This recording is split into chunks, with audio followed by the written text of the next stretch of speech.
তাকে দেখা মাত্রই বিচারপতি দাঁড়িয়ে গেলেন কেন? পুরো ঘটনাটি জানতে ভিডিওটি শেষ পর্যন্ত দেখুন। সকাল 7টা বাজলেই যোধপুর পার্কের দোতলার একটি ছিমছাম ফ্ল্যাটে সেই পরিচিত দৃশ্যটি ফুটে উঠত। রিয়া রায়ের তীক্ষ্ণ গলার আওয়াজে যেন গোটা পাড়া জেগে উঠত। অর্জুন, কফি কোথায়? ভুলে যেও না, আজকে সেশন কোর্টে আমার একটা খুব বড় শুনানি আছে। রান্নাঘরের ধোঁয়া আর মশলার গন্ধের মাঝখান থেকে একটা শান্ত নিচু স্বরের উত্তর আসত, এই তো আসছি। আজকে একটু বেশি করে দুধ দিয়েছি কফিতে, বাইরে বেশ ঠান্ডা পড়েছে তো তাই। অর্জুন রায়, বয়স 32-এর কাছাকাছি। মানুষটা ভীষণ চুপচাপ। তার দৈনন্দিন রুটিনটা ছিল একদম বাঁধা ধরা। সকালে উঠে রান্নাবান্না, ঘর ঝাড়ু দেওয়া, বাজারের থলি হাতে নিয়ে বাজারে যাওয়া, আর বিকেল হলেই বারান্দার ওই পুরনো আমলের ইজি চেয়ারটায় বসে মোটা মোটা বইতে মুখ গুজে পড়ে থাকা। কলকাতার যোধপুর পার্কের ছোট্ট ফ্ল্যাটে তাদের এই ছিমছাম সংসার। রিয়া রায় এখন হাইকোর্টের একজন অত্যন্ত প্রতিষ্ঠিত এবং দাপুটে উকিল, আর অর্জুন, পাড়ার লোকেদের ভাষায় সে হলো উকিল বউয়ের বেকার স্বামী। রিয়া যখন ব্রিফকেস গুছিয়ে বেরোনোর তোড়জোড় করছিল, তখন সে একবার ফিরে তাকালো অর্জুনের দিকে। আজও কি বাইরে যাবে না তুমি? অর্জুন বইয়ের পাতা থেকে মুখ না তুলেই মৃদু স্বরে বলল, না, একটা বই শেষ করতে হবে আজ। রিয়া এক মুহূর্ত থামল। দীর্ঘশ্বাস ফেলে কিছু না বলেই গটগট করে বেরিয়ে গেল সে। জানলার আড়াল থেকে পাশের ফ্ল্যাটের সুমিত্রা দেবী সবটা দেখছিলেন। তার ঠোঁটের কোণে একটা বাঁকা তাচ্ছিল্যের হাসি ফুটে উঠল। মনে মনে ভাবলেন, বিকেলে চায়ের আড্ডায় আজ একটা জম্পেশ গল্প পাওয়া গেছে। ওই বেচারি রিয়ার কপালটাই খারাপ। মেয়েটা দিন রাত খাটছে আর ঘরে বসে বসে ছেলেটা দিব্যি রান্নাবান্না করছে। লজ্জা নেই মানুষটার। অর্জুন কিন্তু এসব কথা শুনত, জানত। লোকে তাকে নিয়ে কি ভাবছে তা সে স্পষ্ট বুঝত। তবু তার মুখে কোনো বিরক্তি ছিল না। সে শুধু তার বইয়ের পাতা উল্টে যেত। সেই বইগুলো ছিল অদ্ভুত।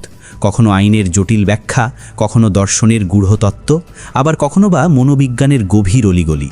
পড়ার গভীরতায় মাঝে মাঝে তার চোখের পাতা কুঁচকে যেত, যেন তার শান্ত মনের ভেতরে কোনো এক বিশাল ঝড় দানা বাঁধছে, যা বাইরে থেকে বোঝার কোনো উপায় ছিল না।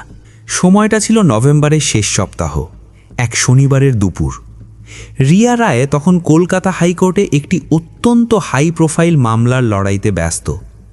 আসামি ছিলেন প্রভাবশালী নির্মাণ ব্যবসায়ী সুবোধ কুণ্ডু। তার বিরুদ্ধে অভিযোগ ছিল মারাত্মক, বিশাল এক জমি জালিয়াতির মামলা। রিয়া ছিলেন এই মামলায় বিপরীত পক্ষের উকিল। মামলাটা প্রায় জেতার মুখেই ছিল রিয়ার। গত 3 মাস ধরে সে নিজের রাতের ঘুম নষ্ট করে সব সাক্ষ্য প্রমাণ জোগাড় করেছে, নিখুঁতভাবে নথিপত্র সাজিয়েছে। কিন্তু হঠাৎ করেই যেন পাশা উল্টে গেল। বিপক্ষের ঝানু উকিল রমেন ঘোষাল আদালতের মাঝখানে এক বিশাল বোমা ফাটালেন। তিনি অত্যন্ত আত্মবিশ্বাসের সাথে দাবি করলেন যে এই মামলার সবচাইতে গুরুত্বপূর্ণ নথি, সেই মূল জমির দলিলটি রিয়া নিজেই জাল করেছেন, এবং নিজের দাবির সপক্ষে তিনি একটি ফরেনসিক রিপোর্ট পেশ করলেন। সেই রিপোর্টে পরিষ্কার বলা ছিল যে দলিলে ব্যবহৃত কালিতে এমন এক বিশেষ রাসায়নিক পাওয়া গেছে যা প্রমাণ করে এটি খুব সম্প্রতি তৈরি করা হয়েছে। পুরো আদালত কক্ষ যেন থমকে গেল। বিচারক অবাক হয়ে তাকালেন। চারদিকে শুরু হলো গুঞ্জন। রিয়া চিৎকার করে প্রতিবাদ জানালো, মাই লর্ড, এটা সম্পূর্ণ মিথ্যা, এটা একটা ষড়যন্ত্র। মিস রায়, বিচারকের কণ্ঠস্বর মুহূর্তেই কঠোর হয়ে উঠল। বার কাউন্সিল এই বিষয়ে পূর্ণাঙ্গ তদন্ত চাইছে। আপনার বিরুদ্ধে ইতিমধ্যেই আনুষ্ঠানিক অভিযোগ দাখিল করা হয়েছে। পরবর্তী শুনানি না হওয়া পর্যন্ত আপনাকে এই মামলা থেকে তাৎক্ষণিকভাবে সরিয়ে দেওয়া হচ্ছে। রিয়ার পায়ের তলা থেকে যেন মাটি সরে গেল। সে পাথরের মতো দাঁড়িয়ে রইল সেই জনাকীর্ণ এজলাসে। সেদিন রাতে যখন রিয়া বাড়ি ফিরল, তার মুখ ছিল ফ্যাকাশে, চোখ দুটো কোটরে ঢুকে গেছে। রান্নাঘর থেকে পেঁয়াজ ভাজার একটা মিষ্টি গন্ধ ভেসে আসছিল। অর্জুন তখন রাতের খাবার তৈরি করছিল। রিয়া কোনো কথা না বলে ধপাস করে সোফায় বসে পড়ল। অর্জুন তার অস্বস্তি বুঝতে পেরে কাছে এসে বসল। কি হয়েছে রিয়া? অর্জুন নিচু গলায় জিজ্ঞেস করল। রিয়া বাঁধ ভাঙা কান্নায় ভেঙে পড়ল। সব কথা খুলে বলল সে। তারপর গলা কাঁপতে কাঁপতে বলল, আমার লাইসেন্সটা বোধহয় আর থাকবে না অর্জুন। বার কাউন্সিল যদি একবার সাসপেন্ড করে দেয়, আমার সারা জীবনের ক্যারিয়ার শেষ হয়ে যাবে। অর্জুন কোনো উত্তেজনা দেখালো না। সে শুধু মন দিয়ে শুনল সবটা। তুমি কি একটা কথাও বলবে না? রিয়া এবার রেগে ফেটে পড়ল। সারাদিন ওই ঘরে বসে বসে বই গেলা ছাড়া আর কোনো কাজ নেই তোমার। আমার এই বিপদে তুমি কি একটুও কাজে আসতে পারো না? অর্জুন শান্তভাবে উঠে দাঁড়ালো। সে কোনো প্রতিবাদ করল না। রান্নাঘরে গিয়ে বাকি রান্নাটা শেষ করল। পরম যত্নে থালায় খাবার সাজিয়ে রিয়ার সামনে নামিয়ে রাখল। খেয়ে নাও, সকালে ঠান্ডা মাথায় সবটা ভেবে দেখা যাবে। রিয়া বিরক্তিতে নিজের ঠোঁট কামড়াল। সে ভাবল, এই মানুষটার কি সত্যিই কোনো অনুভূতি নেই, কোনো প্রতিক্রিয়া নেই, শুধু রান্না, বই আর এই অসহ্য নীরবতা। কিন্তু সে জানত না, সেই গভীর রাতে অর্জুন এক মুহূর্তের জন্যও ঘুমায়নি। সে সারা রাত বারান্দায় বসেছিল, একটা খাতায় অনবরত কিছু লিখে যাচ্ছিল, আর তার চোখে ছিল এক অদ্ভুত তীক্ষ্ণ দৃঢ়তা। পরের 3টে সপ্তাহ রিয়ার জীবনের ওপর দিয়ে যেন এক কাল বৈশাখী ঝড় বয়ে গেল। বার কাউন্সিলের তদন্ত শুরু হয়ে গেছে। যে সহকর্মীরা আগে রিয়ার সাথে কথা বলার জন্য মুখিয়ে থাকত, তারা এখন তাকে এড়িয়ে চলে। আদালতের করিডোরে কান পাতলেই শোনা যায় সেই বিষাক্ত গুঞ্জন। রিয়া রায় শেষ পর্যন্ত নথিজাল করল। তার বিশ্বস্ত ক্লায়েন্টরাও একে একে মুখ ফিরিয়ে নিতে লাগল। বিপক্ষের উকিল রমেন ঘোষাল ছিলেন মারাত্মক ধূর্ত। 50 ঊর্ধ্ব এই মানুষটির আইনমহলে প্রবল দাপট। তিনি জানতেন এই ফরেনসিক রিপোর্টটিই হবে তার তুরুপের তাস। আসলে সেই রিপোর্টটি ছিল আগাগোড়া সাজানো। একজন দুর্নীতিগ্রস্ত ফরেনসিক বিশেষজ্ঞকে মোটা টাকায় কিনে নিয়েছিল সুবোধ কুণ্ডু। এই মরণফাঁদ থেকে বেরোনোর কোনো রাস্তাই রিয়া খুঁজে পাচ্ছিল না। কারণ এই জট ছাড়াতে গেলে এমন এক প্রতিভার প্রয়োজন যে কিনা আন্তর্জাতিক ফরেনসিক আইন, ডকুমেন্ট এক্সামিনেশনের বৈজ্ঞানিক পদ্ধতি এবং ভারতীয় সাক্ষ্য আইনের জটিল ধারাগুলো, এই 3টে বিষয়েই অগাধ পাণ্ডিত্য রাখে। রিয়া যখন প্রায় হাল ছেড়ে দিয়েছে, তখন একদিন রাতে অর্জুন হঠাৎ মুখ খুলল। সে তার বই থেকে চোখ তুলে শান্তভাবে বলল, তোমার মক্কেলের প্রথম ফরেনসিক রিপোর্টটা কোথায় রিয়া? মানে সেই মূল দলিলটি যখন প্রথমবার পরীক্ষা করা হয়েছিল, সেই রিপোর্টটা? রিয়া অবাক হয়ে বলল, সেটা তো আমার ফাইলে আছে, কিন্তু হঠাৎ সেটা দিয়ে কি হবে? আগামীকাল ওটা সাথে করে নিয়ে যেও, অর্জুন সংক্ষেপে উত্তর দিল। রিয়া ভ্রু কুঁচকে তাকালো। এই মানুষটা যে কিনা সারাদিন ঘরকন্না নিয়ে থাকে, সে আজ হঠাৎ করে তাকে আইনি পরামর্শ দিচ্ছে। পরদিন সকালে কলকাতা হাইকোর্টের পরিবেশ ছিল থমথমে। বার কাউন্সিলের কঠোর নির্দেশ অনুযায়ী রিয়া নিজে আজ তার নিজের হয়ে সওয়াল করতে পারবে না। তাই একজন প্রতিনিধি উকিল খুব দরকার ছিল। তার জুনিয়র সব্যসাচী এসেছে ঠিকই, কিন্তু সে নিজেও প্রচণ্ড নার্ভাস। এই জটিল প্যাচ কাটানোর ক্ষমতা তার নেই। আদালতের গেটে রিয়া যখন কিংকর্তব্য বিমূঢ় হয়ে দাঁড়িয়েছিল, তখন পেছন থেকে একটা গম্ভীর কণ্ঠস্বর শুনতে পেল, ফাইলটা এবার আমার হাতে দাও রিয়া। রিয়া চমকে ঘুরে তাকালো। সামনে অর্জুন দাঁড়িয়ে। একটা সাধারণ ইস্ত্রি করা সাদা শার্ট, গাঢ় নীল প্যান্ট আর অবাধ্য চুলগুলো সামান্য এলোমেলো। হাতে তার কিছু নথিপত্রের প্রিন্ট আউট। অর্জুন, তুমি এখানে কেন? রিয়া প্রায় ফিসফিস করে উঠল। তোমাকে বাঁচাতে এসেছি রিয়া। অর্জুনের গলায় এক অদ্ভুত নিশ্চয়তা। পাশে দাঁড়ানো জুনিয়র সব্যসাচী হাসিটা কোনো মতে চেপে রাখল, কারণ অর্জুনকে সে চেনে, ম্যাডামের হাউস হাজব্যান্ড হিসাবেই তার পরিচয়। করিডোরে দাঁড়ানো অন্য উকিলদের মধ্যেও গুঞ্জন শুরু হলো। একজন অন্যজনকে ইশারা করে বলল, দেখো দেখো, উকিল বউয়ের বেকার স্বামী নাকি আজ কেস লড়তে এসেছে। চারপাশে একটা চাপা উপহাসের ঢেউ খেলে গেল। অর্জুন সব শুনল, দেখল, কিন্তু তার মুখমণ্ডলে কোনো বিকার নেই। এজলাসে বিচারক মহাশয় মিহির সেনগুপ্ত বসেছেন। তিনি বাংলার আইন জগতের এক অত্যন্ত সম্মানিত ও কড়া মানুষ। বিপক্ষের রমেন ঘোষাল তার সহকারী উকিলদের বিশাল বাহিনী নিয়ে প্রস্তুত। ঘোষালের মুখে সেই চিরাচরিত বিজয়ী হাসি। তিনি জানেন আজই রিয়ার কেরিয়ারের শেষ পেরেকটা পোতা হবে। আর অন্যদিকে রিয়ার পক্ষে বসে আছে কাঁচুমুচু সব্যসাচী, আর তার পাশে সেই শান্ত অর্জুন রায়। বিচারক ঘোষণা করলেন, আজকের শুনানি শুরু হচ্ছে। আসামি রিয়া রায়ের পক্ষে উকিল হিসাবে কে উপস্থিত আছেন? সব্যসাচী আমতা আমতা করে উঠতে যাচ্ছিল, কিন্তু অর্জুন তার হাতটা চেপে ধরে তাকে থামিয়ে দিল।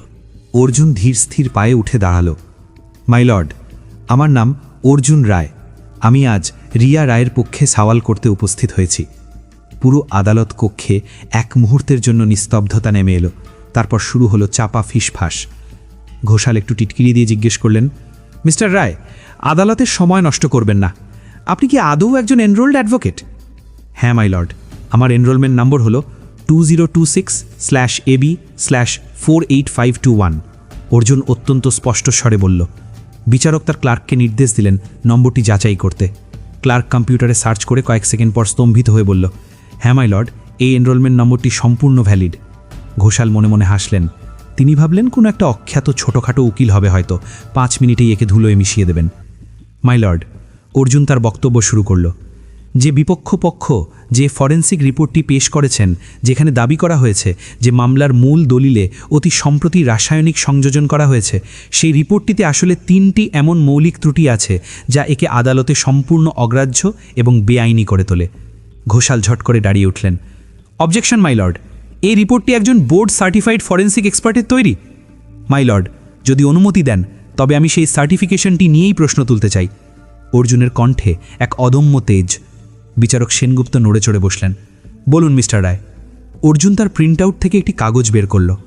ডক্টর অনিরুদ্ধ বসু, যিনি এই ভুয়ো রিপোর্টটি তৈরি করেছেন, তার শেষ সার্টিফিকেশন রিনিউ হয়েছিল 2018 সালে। ভারতীয় সাক্ষ্য আইনের 45 নম্বর ধারা অনুযায়ী ফরেন্সিক ডকুমেন্ট এক্সামিনেশনের জন্য বিশেষজ্ঞের সার্টিফিকেশন প্রতি 5 বছর অন্তর রিনিউ করতে হয়। কিন্তু ব্যুরো অফ ইমিগ্রেশন থেকে পাওয়া তথ্য অনুযায়ী ডক্টর বসু 2019 সালে কানাডায় চলে যান এবং তারপর থেকে ভারতে ফিরে আর সার্টিফিকেশন রিনিউ করেননি। অর্থাৎ আইনিভাবে 2023 সালেই তার এই ধরনের রিপোর্ট দেওয়ার যোগ্যতা শেষ হয়ে গিয়েছে। আদালতে পিন পতন নিস্তব্ধতা। ঘোষালের মুখটা মুহূর্তেই ফ্যাকাশে হয়ে গেল। অর্জুন থামল না, সে যেন একাই গোটা কোর্টরুম দখল করে নিয়েছে।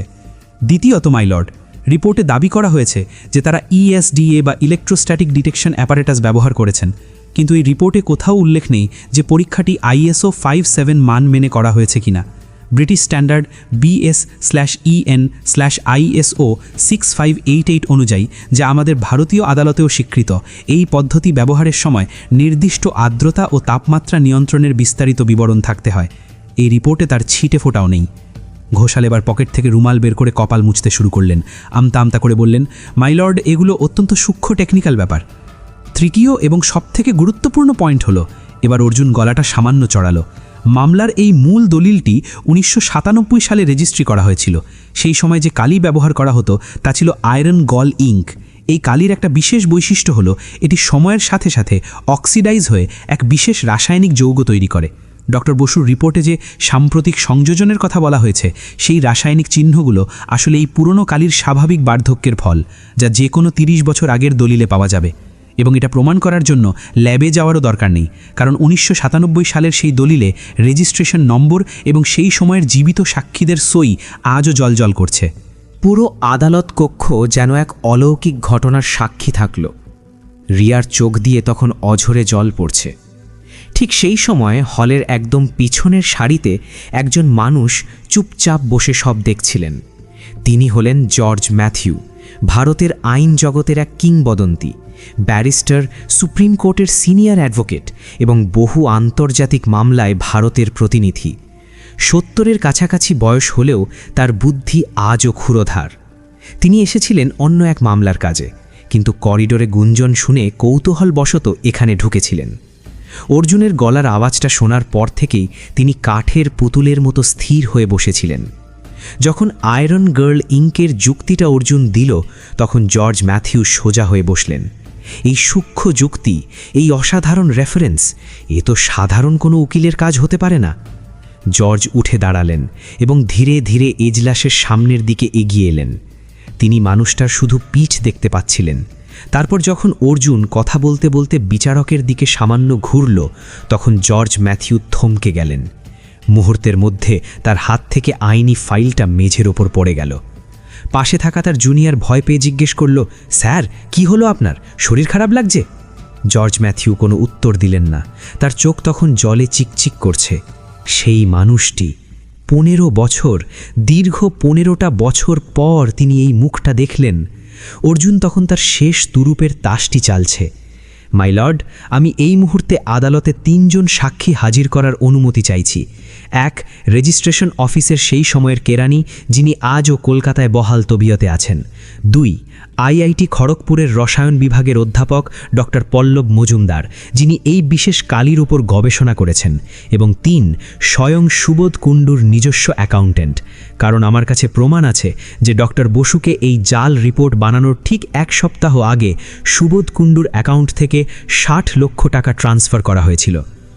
আদালত কক্ষ জুড়ে এক হিমশীতল নীরবতা নেমে এলো। রমেন ঘোষাণ পাথরের মূর্তির মতো দাঁড়িয়ে রইলেন, তার মুখ দিয়ে কোনো শব্দ বেরোল না। বিচারক সেনগুপ্ত তার চশমাটা ঠিক করে ঘোষালের দিকে তাকালেন। মিস্টার ঘোষাল, আপনার কি কিছু বলার আছে?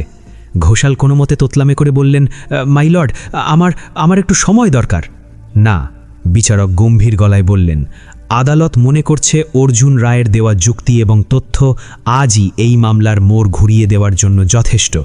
ওই ফরেনসিক রিপোর্টটিকে এই মুহূর্ত থেকে বাতিল এবং অগ্রহণযোগ্য ঘোষণা করা হলো। একই সাথে ব্যাংক ট্রানজ্যাকশনের বিষয়টি নিয়ে সিআইডি তদন্তের নির্দেশ দেওয়া হচ্ছে এবং রিয়া রায়ের বিরুদ্ধে বার কাউন্সিলের সব অভিযোগ অবিলম্বে খারিজ করা হলো।